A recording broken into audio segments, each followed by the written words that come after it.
What's up, everybody, and welcome back to another episode of the Pushing Limits podcast, where we talk about the people, places, and products of those who are pushing the limits. We're back here in the big island of Hawaii, and we are with Matt Ferino, aka Ulua Matt. We decided to run it back and do a second episode. This guy has a wealth of knowledge, and he is absolutely pushing the limits out here on the big island. What's up, dude? How's it going, man? Good, my friend. How are we doing today? Great, brother. Great, man. So thanks for coming back on the show, man. We appreciate it. Yes, sir. I was glad to be here. Yeah, man. So let's get into it, man. I mean, we talked a little bit about your background, your upbringing on the last episode. Man, growing up here on the big island of Hawaii, you gained a reputation for being an Ulua guy, so much so that you got the nickname Ulua Matt. And I mean, what did it take to get that nickname, and especially get the respect from the locals? Right. Yeah, it's something you definitely learn here. Is you can't force respect. It's not given. It's earned. Right. And Hawaii is founded on respect. It's I think anywhere, not just here, but especially here, it's a two-way street too. Right.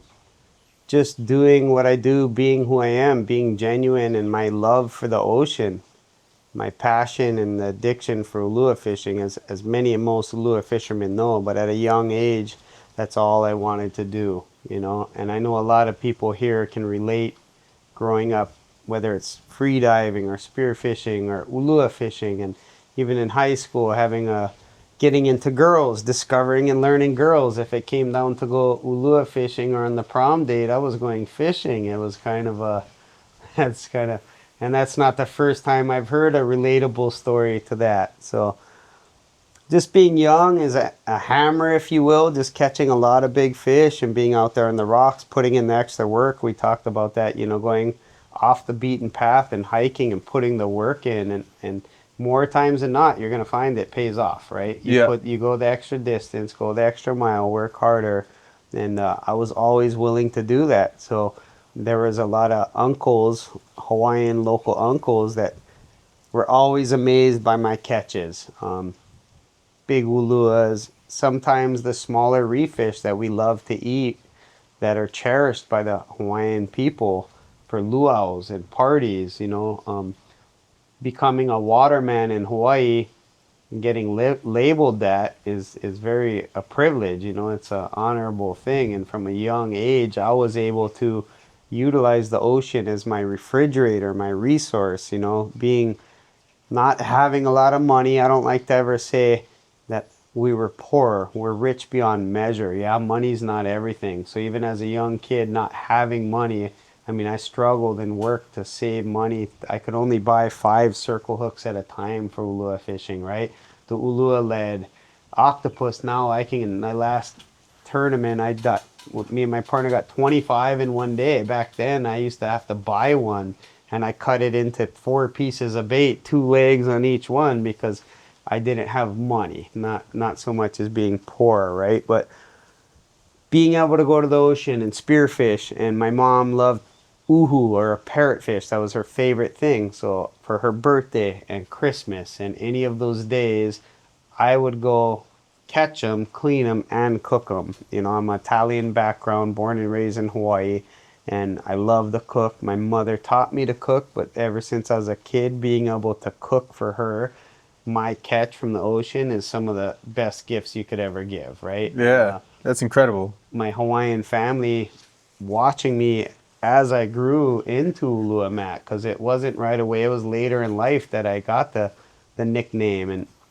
And to pronounce it, it's I always tell people it's like baby, Ulua. So the pronunciation of the vowels in Hawaiian culture, once you learn how to pronounce the vowels different, you kind of learn A for apple and A for lava rock. So the vowels are the same, the pronunciation is a little different. So Ulua, when I was younger, God, I don't even honestly know, coming into my late teens, early 20s, it was pretty regular. I was catching big fish consistently, cleaning them at the beach, giving away to Hawaiian family. You know, here, Hawaiian culture is to give and receive, right? It's a two-way street. So you got fish in your fridge, whether you caught it or you gave someone this week and next week they give to you.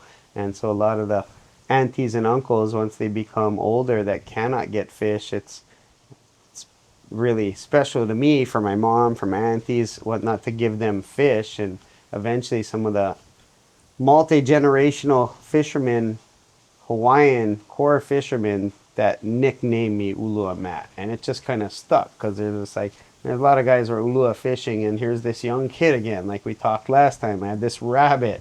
I didn't even have a cooler. I had tarps in the back. I'm pulling big Uluas out of them, right? Yeah. And that car smelled terrible. No girl wanted to ride in that thing, right? And they'd be like, "What is that smell?" I said, "It's a sweet smell of victory and success." That's what that is. So, Yeah. but catching and just being bountiful of the ocean, and earning the respect by these locals is just, I was so hyper focused on that. That was my life, and that was my, when you get that spark in your eye, there's certain things in life that only that excitement can bring. When I married my wife, she said, "Are you gonna smile and be as happy as you are when you're holding fish for your pictures?" I said, "Oh, of course, if I'm holding a fish, like, can I go fishing before the wedding?" Because that's genuine smiles. Not to say I'm not genuinely smiling for my wedding picture, right? But the stoke is real. Like any fisherman knows. It's like Billabong. There's a saying, only a surfer knows the feeling. And a lot of people who, it'd be like saying a fisherman that owns a fishing pole knows the feeling. No, catching a giant fish on your own off the rocks, a big marlin, a big ulua, that's that feeling that you can't buy that, right? Like that's You got to go chase it. you gotta chase it. And that's why I chased most of my younger years and kind of got that name Ulua Matt, and it just stuck. And growing up as a little white kid in Hawaii, people always ask me, "Do you have problems?" And I didn't go to the worst schools. I didn't go to the best schools. I did go to many schools. I didn't like school. School didn't like me. The ocean was my father and my refuge, because my dad wasn't around in the picture.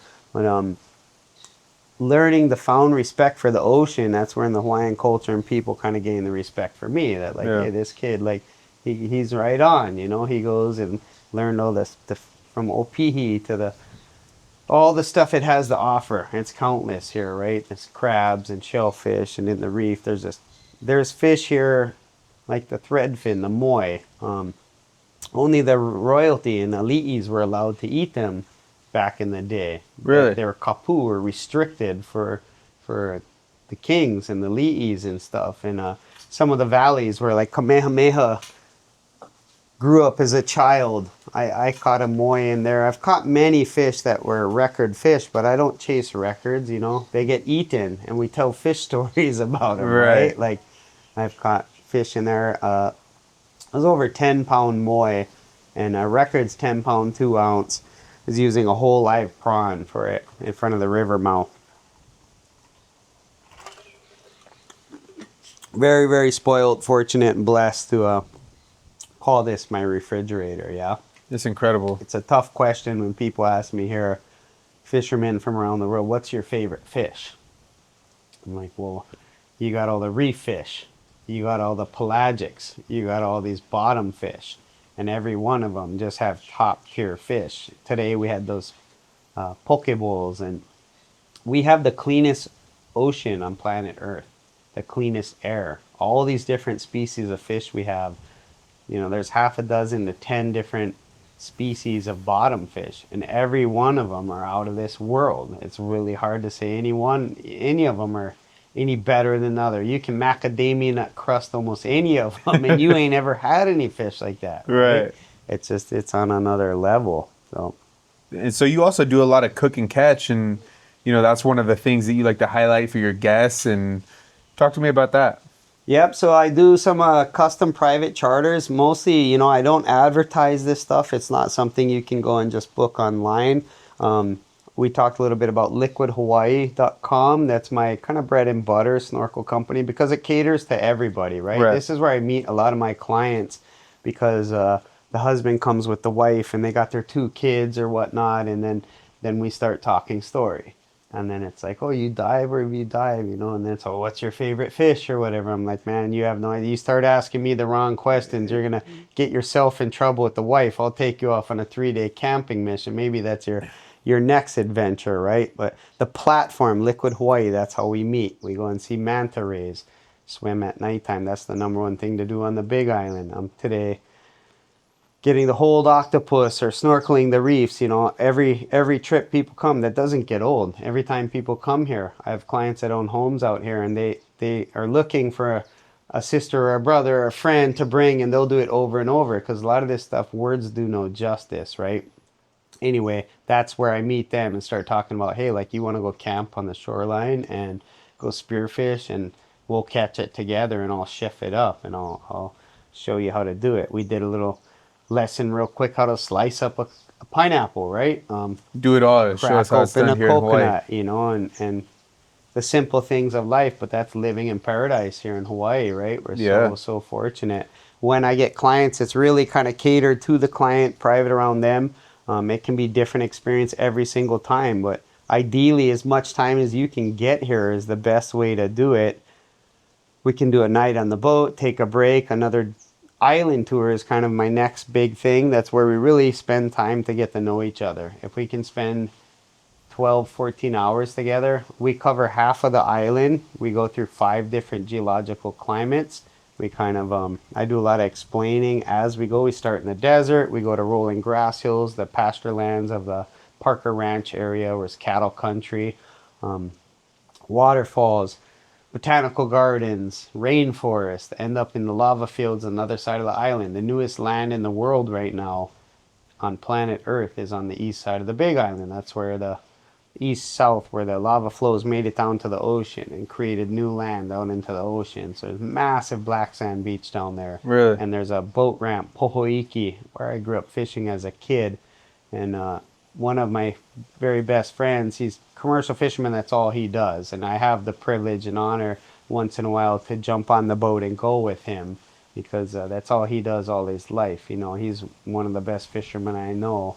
And he doesn't fish with too many people. He's a one-man band. That guy's he's a tiger. I mean, he's incredible. But they're actually dredging out that boat ramp because it got covered. 2018, there was a lava flow that came down, and they asked Madam Pele not to take the boat ramp, and there's a house there. Is one of only very few canoe landings on the whole coast there. It's the windward side of the island.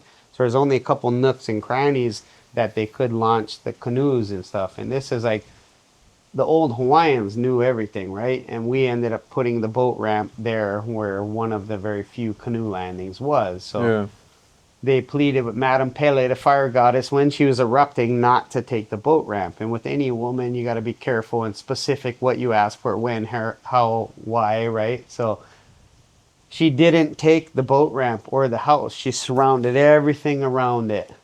Stopped in the parking lot. Like, the lava stopped right there in the parking lot. We might try to go and see that in the next day or two, because it's incredible. Really? And so it where the boat launch is and ramp, it was warm water from natural geothermals. Well, the currents pull south, and all the lava that went in created black sand, and the black sand went and filled, I don't know, hundreds of thousands of metric tons of sand, and blocked in the boat ramp and created this big natural pond people have been swimming in the last bunch of years. Really? Just now they started dredging it. They finally got the approval and the money, and they're dredging that out. And that's the rough, windy, dangerous side of the island. Really good fishing. That's where a lot of the big tuna come in, but it's not Kona. It's not flat, calm waters. It's not, there's nothing out there. The coastlines are rugged. It's a whole nother world on that side of the island. That's where all the hardcore commercial guys are. Yeah. So different boats. We seen a Radin earlier today. Like, you're going to be on, you know, the Force is kind of a local commercial fishing boat. Like, his boat's a custom cat, 25-foot cat with a cab built around it. It's a beautiful boat, you know. But whole nother world over there. So getting to explore and see the island and all these different things, like, you know, a lot of times people's first time coming to the Big Island, I hear it all the time. People went to Maui. I've been to Oahu or Kauai. Kauai is beautiful. We say Kauai gives us the second best run for money. You come to the Big Island, if we do that full day adventure together, you're going to learn more. I mean, I've met people, I always use the reference of the college professor I had in land tour. That guy's been coming here 20 years. He spent 12 to 14 hours with me. I blew him out of the water. Really? And he's just like, man, a lot of this stuff I I had an idea, I read books, I know about, but you're touching up on, the first Polynesian settlers, and then Kamehameha when he was born, and him becoming king. Timing's everything. Captain Cook landed here on the Big Island right when Kamehameha was in this endeavor to become king, and there's a huge influence on that. Kamehameha is very akamai, or smart in Hawaiian, and he ended up with muskets and cannons and firearms after Cook got killed with his presence here. They were trading and all kinds of stuff of that sort. But anyhow, that timing was just everything. Kamehameha, that helped him conquer this island and all the islands to end up becoming Kamehameha the Great, or the First. So I always like to tell people all this history and everything happened here on the Big Island. Yeah. So a lot of people kind of discover us last. I always like to tell people you save the best for last. Better late than never. I love it. Here you are. People meet me. I wish I would have knew you 10 years ago. I said better late than never. Right? Yeah, that's right. I mean, I'm excited. We're already planning a trip. I think we're going to do about a week and just take off and explore. And I think a lot of the people who are listening to this, they're the type of guys, gals that want to push the limits, right? They want to go see what's over that ridge, what's under that cave. We want to go to the places more or less that most people won't go. And, nowadays it feels like the world's getting smaller, Yeah. I remember growing up, going to Cabo, where I was like, oh, it was kind of like the Wild West, and now it's all commercialized, and now you got to go deeper. Same with Costa Rica. We got to go deeper into the jungle, deeper down the coastline, farther offshore. And, for guys like us who crave that adventure and that thrill, it sounds like a cool trip. We're stoked, So And it's tricky, not to interrupt, but so everywhere in the world, as you mentioned, I just find it, everywhere is getting exploited, right? So I'm grateful to be able to be a part of this, because I think it's very important to have proper representation, right? When I get these clients and I meet them, being born and raised, very, very fortunate to be born and raised with a local family. They adopted me into their family, hanai'd me into their family, and with this local style and being in love with the ocean and getting nicknamed Ulua Matt, I was instilled with the aloha spirit, and teaching visitors when they come here that aloha is not for sale. Yeah, it's a way of life.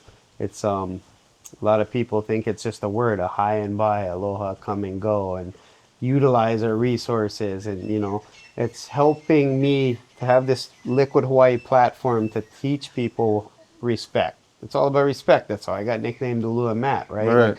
I'm glad to be able to show them around and take care of our home as visitors and guests come here, right? And whether we like it or not, it's hard. Everywhere is getting exploited, right? It is. But bringing the right kind of people and the right mindset and teaching people, like, it will stay like this if you're part helping us keep it like this. Right. And that's why the best of our education ability. part is it's so important. We see this in, Costa Rica as a prime example. People come in and you got to teach them, hey man, we don't kill billfish. We don't take more than we need. Right. We respect the locals. We make sure that we incorporate, the locals into business, and we, kind of help them out as much as we can. So real excited now to kind of have you a part of the Pacific Icon team. And we're going to be doing basically a boat as a business program out here, which will give people the opportunity that as they come out and they want to, purchase these Everglades, these Invincibles, these boats, put them into a charter operation where now their asset is kind of recouping while, they're away. Maybe they're only here for vacation. But not only that, it's being run by a local. It's being put to work that, it's the locals are going to be able to, utilize it and utilize that asset. And we can share with these people who are coming to the island, like what that aloha is all about. So it's pretty exciting, man. We're stoked. Awesome. Yeah, I'm stoked to be here, man. Yeah, man. Looking forward to the adventures. Countless adventures to come. Exactly. It's endless. So, I mean, we're talking about, doing a 7-day trip, just kind of cruising around the island, fishing, diving from shore. I mean, that's a hell of a trip. But let's talk about the offshore a little bit. I know you were saying this is blue marlin capital of the world. What's the billfish bite been like lately? So there's been pretty good marlin fishing right now. So a lot of people don't realize every summer we have a whole series of marlin tournaments. It's 2+ months. Every other weekend there's a whole series of tournaments. And if you want to get involved and fish all of them, they even have point systems, and you can add it up for the overall summer of fishing all of them. So there are some big names well known around the world in the marlin industry. A lot of the guys come here to participate in these different tournaments. World Cup's right around the corner. I know we talked about that. That's a worldwide one, which is pretty cool. Yeah. Kona's actually, we're back and forth with being tied for the most wins in that tournament in the 30 plus years of the history. So right now Cape Verde is up on us a couple of wins, I believe. Yeah. But it's really awesome. The timetables around the world is how it works. So everyone else fishes first. Our time never changes in Hawaii, Pacific time. So we're the last place to fish. We start 8:30 in the morning. Usually within the hour, the last place stops, and we know the fish to beat. It's a 500-pound minimum to even qualify. There's been a few years where no one around the world caught a 500, and then someone in Kona caught a 500. Another friend of ours beat our other friend out with a 600. Yeah. And the only 2 qualifiers were caught in Kona. You know, that's generally around $1 million purse, one day winner take all. There you go. Yeah, pretty awesome for a one-day shootout type of deal. I love it. You know, getting just fishing in general. There's crazy fishery. So there's only so many places in the world that you don't need to run 20, 30, 40 miles. So when you leave Honokohau, which is the Blue Marlin capital, that's the main marina in town, within 1 mile, you're 3,000 feet of water. Within 3 miles, you're generally anywhere 7,000 to 9,000 feet of water on the whole coast right out of Kona. So you're trolling, looking at the beautiful backdrop, the scenery, the mountain, and the islands. You're in grander country right out of the harbor. Woo. You drop lures right out of the mouth. You don't need to run anywhere. If anything, you run a minute, 2, 3, 5, run out to the 500 fathom, set your lures, and troll down the coast. Yeah. And you're in grander country. And I deckhand on a bunch of these boats, and I'm really good at talking with the clients, and I put them in the chair and I give them a shakedown what we need to do. It's a little different. We don't slide. I don't like to slide on the chair as much. I'm more bending at the hips, because if you get into a big fish, a proper, anything over 500, they pull hard. If you're any good of an angler, I can get some heat on them and crank up the drag a little. And every day I like to tell them we're fishing for a grander, because they've been caught every month of the year in Kona. So you just never really know. There's not too many places in the world. There's other places with more fish. There's nowhere else that you could catch a grander any given day. Any given day out there, yeah. And I've never seen. I mean, I think most people have never seen one. You know. No. So it's You know, an incredible opportunity. Most people probably haven't seen anything over 400, because a lot of places just don't. You know, they have stripies and sails and different things. Even their blues might be smaller. White marlin. There's, you know, we have Grand Slams or Royal Slams, so you can go out here and get a blue marlin, a striped marlin, and a short-billed spearfish. The short-billed spearfish, there's only a handful of places in the world you can get them. They're amazing to eat. They don't get real big, but you get 3 different species of billfish in the day. Really? It's hard to do in Kona, but I've done it where I got all 4 of the flagfish. So blue marlin, a yellowfin tuna, a mahi, and an ono in a day. Grand Slam, baby. Grand Slam, yeah. And like that day, we had a 190-pound yellowfin tuna. We caught and released a 500-plus pound blue marlin, a respectable mahi, and ono. That was a 2-day trip, because sometimes we do overnighters. So we caught I think we had over 20-something ono in the box. Because we'll go down south towards South Point, and then, you know, it's so far as the calm water, and then you get close to the points, you get rough water. So, and you don't need to go far. Right out of the harbor in Kona, you can stay there. It's pretty cool, because you pull out of the harbor and you go left or you go right. The currents are generally doing one thing or another. They're either coming in, going out, going left, or going right. You kind of figure out the currents, figure out the fishery, and drag some lures. There's definitely a science to it, but there's some guys that just drop lures, look ahead, and drive ahead, and they catch fish. You know what I mean? So it's a pretty fishy place, pretty incredible. So as a guide, man, in just general waterman, man, we always run into crazy situations, right? I mean, I know myself, man, I've almost blacked out a couple of times. I've been wrapped up in bungees and dragged down to 40 feet. I've been dragged around by a bull sea lion. You know, there's always something's always bound to happen, man. What's a close call that you can recall that was like one of those oh shit moments for you? You know, sometimes, you know, pushing limits, like you said, diving deep and wrestling octopus at 65 or 70 feet of water sometimes, you learn, be careful, don't push your limits, right? Yep. It's definitely, but that's kind of what we live for, is that thrill. I've hung on to giant ulua, 90 plus pound ulua, that dragging through caves and stuff, and that's why we talked earlier about trying to get a good kill shot. Well, trying to and getting it, sometimes Two you just totally don't. different So things. it's very close. I was right behind the kill spot and I just didn't get it. But it fought me, drugged me through caves, had me wrapped up in line, all this stuff, and I only had a single flapper on my shaft. That's generally what I dive with all the time.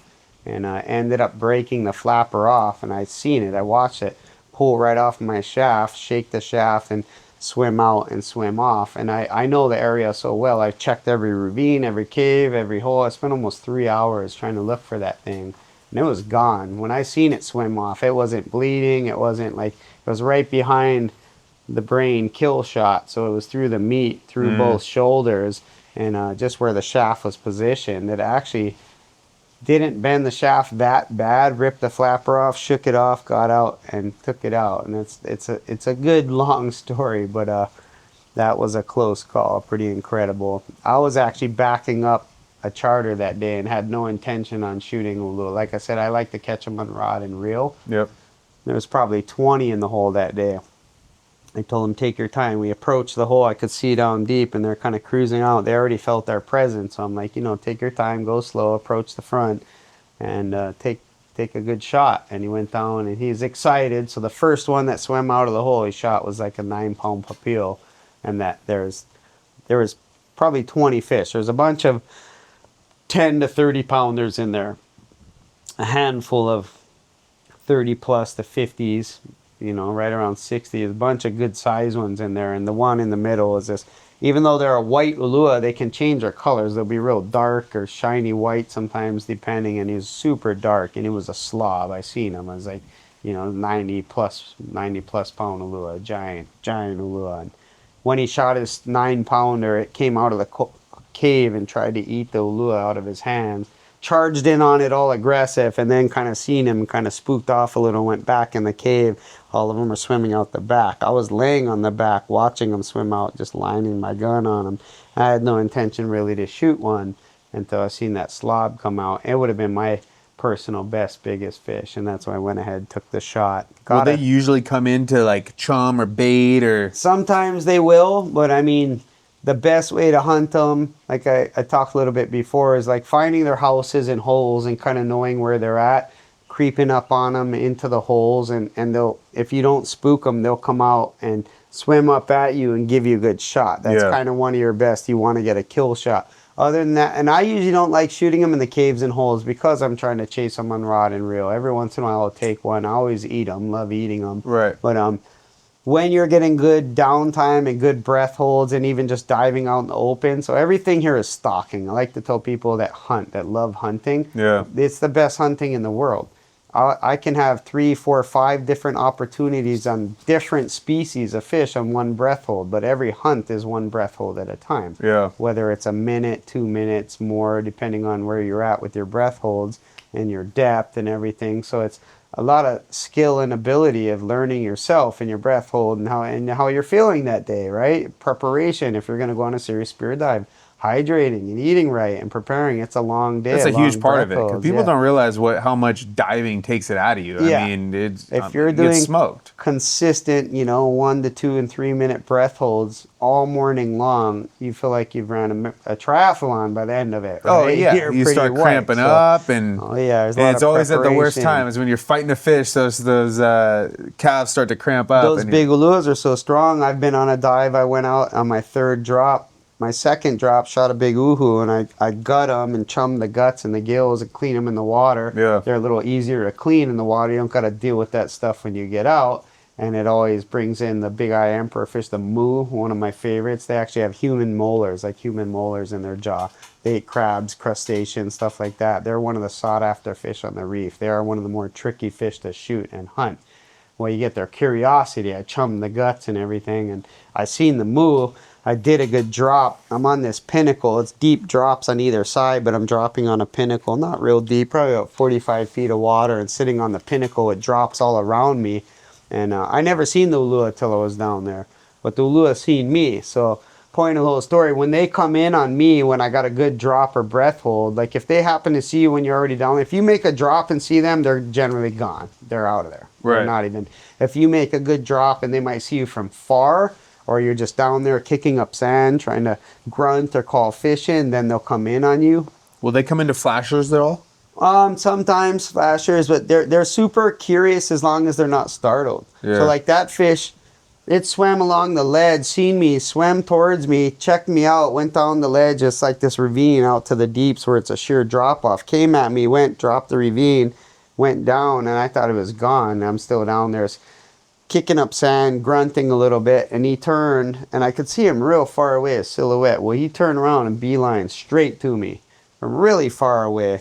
And like I was at the end of my breath hold already, so I didn't, compensating how deep you are, how much time you were, and I was around 2 minutes, so I still got time left, but I was getting ready to go up, and I seen him turn, and he came around and beeline straight at me, and it's like dead on with me, and you're waiting. You don't really know if he's gonna go left or right, and they'll get so close sometimes. He turned real close, and I got a good shot on him, but it wasn't a stone shot. Yeah. And I had a brand new Euro gun, and a lot of the reels are backwards, threaded. Everything's kind of backwards, on the Euro stuff compared to So you're our using real stuff, guns. You're so. not even using like a float line. No, that's most of the diving's a real gun. Oh, wow. Majority of it, yeah. Okay.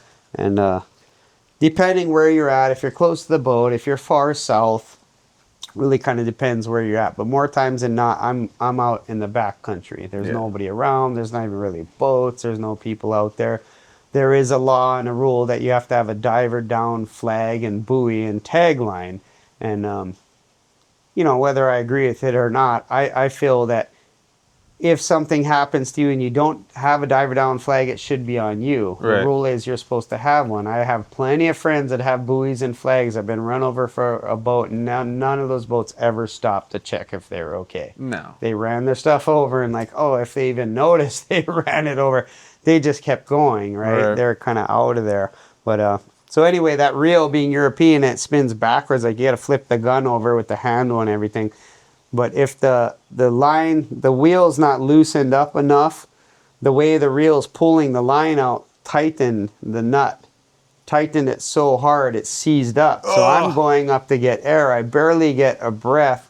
And when it locks up, it took a couple of runs, locks up, drug me down, and I barely had a breath, but it took me for a sleigh ride, boy. And third drop, and I'm cramping up hard because I'm trying to fight it. I don't want to let go of my gun. I know I got a good shot at it. I can see that thing, but it's total battle. Once you get some line, then you're getting to play the line, hand lining a lot like that. But that was a 70-pound Ulua. That was actually my biggest Ulua, and my friend was supposed to come with me. He didn't jump out. I was waiting forever.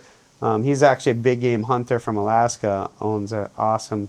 I taught him how to free dive and spearfish and stuff. Really? So he ended up not following me. I yelled to him after I got the fish, "I'll meet you at the beach." We're down south, Pahui Bay. This was some years back, but so I got this Ulua just under 70 pounds on my kui, my body tagline on my back, and I'm still shooting fish because that was only my third drop. So I went in shallower water because dragging it up and down is pretty challenging. Right. But I jump off these rough lava rocks, and there's a good ways till you make it to your exit point, which is a sandy beach. And I shot. You just keep rolling all loaded down, huh? Yeah, I shot another uhu, another parrotfish, and I shot a barracuda, I think smaller barracuda, and I swam into the beach. I'm telling him, "Come down, you gotta help me." And he's like, "What's going on?" I stand up, I got it hanging off my back. He's like, "Get the hell out of here. You just jumped in over there." The Ulua swam up to me, when I was on a drop, I like to and prefer to shoot him in the open instead of just going and Get him in the hunting 'em cave, the yeah. holes, A little more sporting. A little bit, yeah. And You don't being got to a worry about hunter, bending your shafts too. Yeah. People learn the hard way. Like we talked about earlier about selecting your shots and not just making sure the clients don't just send it right. Yeah. I mean, how I learned that real quick is I started having to pay for shafts. Yeah. So after a couple of days, Yeah. Make your shot count if you don't have it. That's part of your fish stories. Tell a story. I'm full of stories, right? Like I can't tell you how many wild experiences and things I've had. And sometimes giant manta rays will be big old milus cruising with them and stuff. And they're packed right under that manta cruising around. So you don't really have a shot. You don't want to, you're not going to take it or mess with it, That same cave, it's one of my favorite holes. A lot of divers have their favorite holes if they find a really good hole. But I was at that same cave with all those big Ulua stories. I share a lot of it. And I shot at a 20 plus pound omilu. And generally any omilu over 20 pounds is kind of almost like catching a 100-pound Ulua. It's a really old fish. It's a big fish, It's And what is in a milu? it's a bluefin trevally. Okay. Yeah. Any of the jacks that mature over 10 pounds are referred to as an ulua, whether it's a barred jack, a bluefin trevally, a white trevally. We have a kagami, which is the mirror trevally. So all of these have a papille under 10 pounds. Maturity is 10 pounds or over. But omilu would just be a bluefin trevally. The kagami is the mirror. So anyhow, I seen the big omilu and a big ulua in there, and the omilu is better eating. I wanted the omilu, and I dropped down, and they both knew I was there. You can tell they start getting agitated. I crawled up on the ledge, and I just was creeping up, and it came out and see me and turned around and got kind of spooked. So I took a shot, and they matrix my shaft, like it just dodged it, matrix it, and shot into the bottom of the cave, and it's kind of barren coral. I've never seen this before. It was the only time I ever seen him. That giant ulua charged out of the cave and attacked. My flapper is all shiny. Yeah. And when my shaft hit the bottom, it just flashed, and he bolted out and grabbed my shaft and my flapper and picked up my shaft, shook it up, and spit out my shaft on the ground, turned around, and the ulua and the omilu bolted out, like right in my face. It's like, whoa, what the hell is 60 plus pound ulua? It's pretty unreal. I was like, That's epic. First and only time I ever see that. I like to believe there's a first for everything. That's what keeps me going back. It holds my attention, right? Like, you never know what you're going to see out there. That's pretty cool. That's epic, man. Well, we're excited. We're excited to come out here, check it out, whether it's, offshore for marlin or, going on these deep trips in through Hawaii. We're stoked on it, man. But Awesome. got a lot to look forward to, and we really appreciate you coming back on the show. And for everybody out there listening, if you guys want to come and book a trip with Ulua Matt, go ahead and DM us, and we can get you all set up. What's the best time of year to come out here? There's no bad time. Wherever it's bad, wherever home is for you. We have a bit of a marlin season. It's winter's a good time to be here because it's usually cold wherever cold is, if you live in a cold place, right? But the fish are always here. The sun's always shining. There's somewhere beautiful on the island year round. So there's no bad time to be on the Big Island. Mantas are here year round. Dolphins are here year round. 1,000-pounders happen to be here year round. Again, you can DM him, liquidhawaii.com. Instagram is Liquid Hawaii. We have a web page called Small World Big Island. That's for the land tour base. Oh, and perfect. we're still kind of vamping that up a little.